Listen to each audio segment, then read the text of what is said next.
ಅಶೋಕ್ ಅವರು ಭವಿಷ್ಯ ಚೆನ್ನಾಗಿ ಹೇಳ್ತಾರೆ. ನನಗೆ ಟೈಮ್ ಸಿಕ್ಕಾರೆ ನಾನು ಅಶೋಕ್ ಅವ್ರನ್ನ ಭೇಟಿ ಮಾಡಿದ್ದೀನಿ. ನಾನು ಒಂದಷ್ಟು ವಿಚಾರನ ಅವ್ರ ಹತ್ರ ಕೇಳಬೇಕಾಗಿದೆ ಭವಿಷ್ಯದ ಬಗ್ಗೆ ಅಂತ ಹೇಳಿದ್ರು. ಈಗ ನೀವು ಯಾವ ಭವಿಷ್ಯ ಹೇಳ್ತೀರಿ? ಡಿ.ಕೆ. ಶಿವಕುಮಾರ್ ಅವ್ರಿಗೆ ಯಾವ ಭವಿಷ್ಯ ಹೇಳ್ತೀರಿ? ಈಗ ಭವಿಷ್ಯನ ನಾನು ಡಿ.ಕೆ. ಶಿವಕುಮಾರ್ಗೆ ವಿಧಾನಸಭೆಯಲ್ಲೇ ಹೇಳ್ಬಿಟ್ಟಿದ್ದೀನಿ. ನೋಡಪ್ಪ, ಕರೆಕ್ಟಾಗಿ ಬರ್ಕೊಳ್ರಿ. ನೋಡಪ್ಪ, ನಿನಗೆ ಹಂಗೆ ಯಾವುದು ಸಿಗಲ್ಲ ನಿನ್ನ ಯೋಗದಲ್ಲಿ. ಹಾಸ್ಪಿಟಾಲಿಟಿ ಕ್ಷೇತ್ರದಲ್ಲಿ ಜಾಗತಿಕ ವೃತ್ತಿಯ ಕನಸು ಇದೆಯಾ? ಜಾಗತಿಕ ಅಧ್ಯಯನ ಉದ್ಯೋಗ ಅವಕಾಶಗಳೊಂದಿಗೆ ಭಾರತದ ನಂಬರ್ 1 IIHM ನಲ್ಲಿ ಓದಿ. ಪ್ರವೇಶ ಆರಂಭವಾಗಿದೆ. ಈಗಲೇ ಸೇರಿ. ಅವ್ರ ಜಾತಕದಲ್ಲಿ ಗುರು, ಶುಕ್ರ, ಶನಿ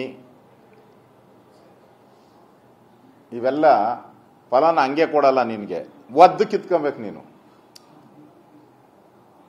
ಅದು ಯಾವಾಗ ಒದ್ದು ಕಿತ್ಕೊಂತಿ ಯಾವಾಗ ಫಲ ಸಿಗ್ತತೆ. ಎಲ್ಲರ ಮುಂದೆನೇ ಹೇಳ್ತೀನಿ ಅವ್ರಿಗೇನು.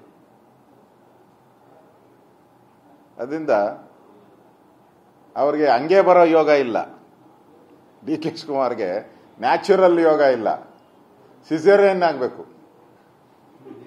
ನ್ಯಾಚುರಲ್ ಡೆಲಿವರಿ ಅಲ್ಲ ಅದು. ಏಮ್ಮ ಬೇಜಾರು ಮಾಡ್ಕೊಂಬೇಡ. ಹೌದಾ? ಅವ್ರದ್ದು ನ್ಯಾಚುರಲ್ ಡೆಲಿವರಿ ಆಗಲ್ಲ, ಸಿಸೇರಿಯನ್ನೇ ಆಗಬೇಕು. ಸ್ಟಿಚಸ್ ಹಾಕ್ಬೇಕು. ಗೊತ್ತಿದೆ ಅವ್ರಿಗೆ ಯಾರು ಒದಿಬೇಕು ಅಂತೆಲ್ಲ ಲಿಸ್ಟೇ ಮಾಡ್ಕೊಂಡಿರ್ತಾರೆ ಅವರು. ಈಗಾಗಲೇ ಶುರು ಮಾಡಿದ್ದಾರೆ ಅವರು. ಡಿ.ಕೆ. ಶಿವಕುಮಾರ್ ಅವರು ಈಗಾಗಲೇ ತಮಿಳುನಾಡು ಬೇರೆ ಬೇರೆ ದೇವಸ್ಥಾನಗಳಿಗೆಲ್ಲ ಪೂಜೆ ಪುರಸ್ಕಾರಗಳು ಎಲ್ಲ ಶುರು ಮಾಡ್ಕೊಂಡಿದ್ದಾರೆ. ಇನ್ನು ಬಾಗಿಲು ಒಂದು ತೆಗಿಬೇಕಷ್ಟೇ ಅವರು. ಬರಲೇಬೇಕು ಅವರು.